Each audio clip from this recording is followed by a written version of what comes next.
aujourd'hui nous sommes dans le département de la Manche et nous faisons escale à Granville. Granville est une commune située à 300 km à l'ouest de Paris.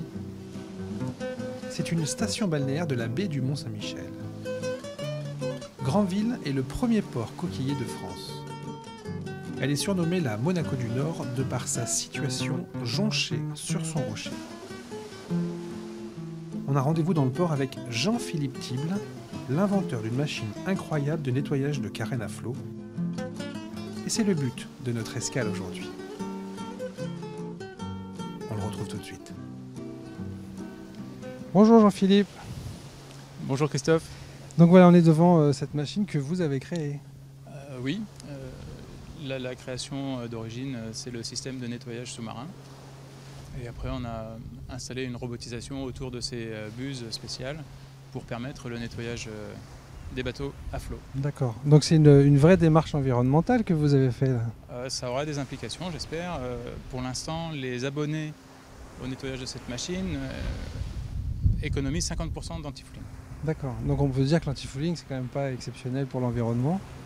Même si c'est efficace pour le bateau. C'est un désherbant qui empêche la faune et la flore de s'accrocher à la coque. Voilà, d'accord.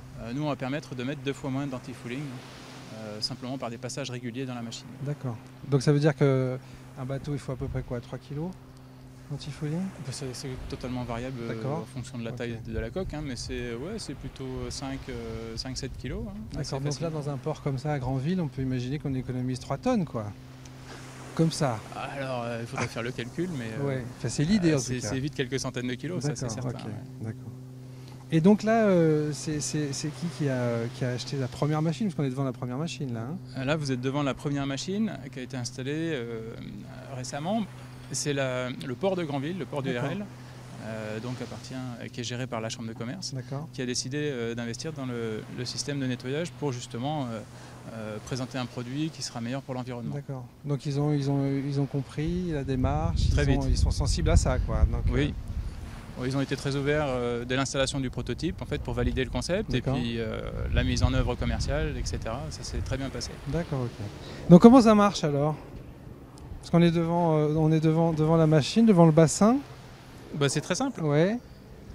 Le propriétaire du bateau arrive dans la machine. D'accord. Est accueilli par le technicien qui va fixer le bateau. Une fois qu'il est fixé, la machine a en mémoire la forme de la coque.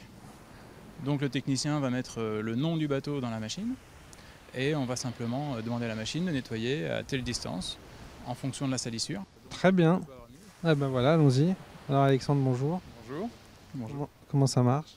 Eh bien écoutez, donc on a ici affaire au poste de commande. Donc là, on est en mesure de visualiser le simulateur 3D qui permet en fait de faire dérouler un programme de manière virtuelle avant d'opérer sur une carène réelle dans la station elle-même. Et quel est l'intérêt, à part que ce soit beau, hein? L'intérêt principal, en fait, c'est déjà de pouvoir s'assurer que l'intégralité de la coque va être traitée et qu'on n'aura pas de surface problématique et donc que l'on peut corriger a posteriori. Problématique, c'est-à-dire oublier en fait un morceau de... Voilà, si jamais on a besoin, pour une raison ou une autre, de corriger, on peut le faire à partir d'ici, avant même que le programme soit appliqué sur la carte. C'est pas juste beau, c'est pas un jeu électronique, c'est un vrai suivi du travail de la machine. Exactement, c'est tout à fait ça.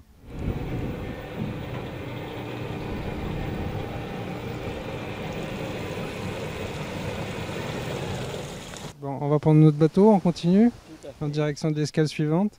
Allez. Et alors, qu'est-ce que vous pensez de cette initiative de nettoyage de carène à flot là? Pour moi, cette initiative, elle est très bonne. On a de l'avance sur le futur, si on veut.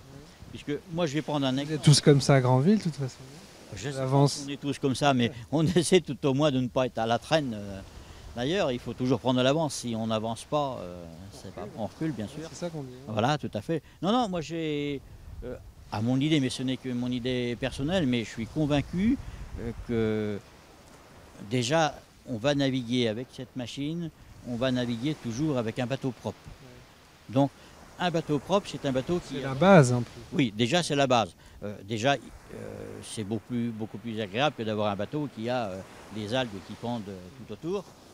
Et moi, je crois que l'avantage, moi, dans mon cas, je fais environ donc, 130, entre 100 et 150 heures par an.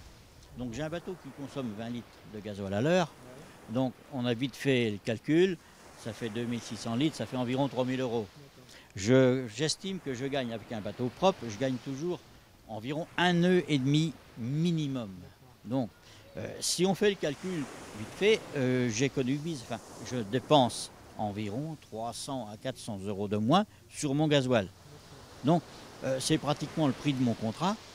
Donc, pour moi, de l'économie et de l'environnement, c'est le meilleur alliance. Ça. oui, tout à fait. En plus, du fait que le programme de lavage qui est, je dirais, toutes les 6-7 semaines environ. C'est les enfants du port, c'est ça? C'est les enfants de Granville? Bonjour, tu t'appelles comment? Félix. Bon. Vous revenez de mer? Oui, on vient de Jersey. Vous avez ramassé des poissons? Non, on n'a pas pêché. Et toi, tu t'appelles comment? Jeanne. Et alors, vous étiez avec ton frère? Ton petit copain, c'est ça que je voulais savoir. Non. Et alors, vous êtes partis plusieurs jours? On est parti 3 jours et puis il y avait un peu de vent, alors on est resté 4 jours. Il faisait pas beau hier. Non. Génial. Et qu'est-ce que vous allez faire maintenant pour la suite de vos vacances? Là, on va repartir encore à Jersey dans 2 semaines. Vous avez une maison là-bas? Non, mais on dort sur notre bateau. C'est le beau bateau là? C'est le... D'accord, ok. Vous êtes combien dessus? Il y a 5. Mon père, ma mère, ma soeur, moi et mon frère. Et t'as quel âge? 14 ans. Et tu navigues depuis quel âge alors? Depuis que j'ai 8 ans, à peu près. Déjà un marin aguerri. Et toi? Moi j'ai 12 ans et puis on avait quand même depuis longtemps.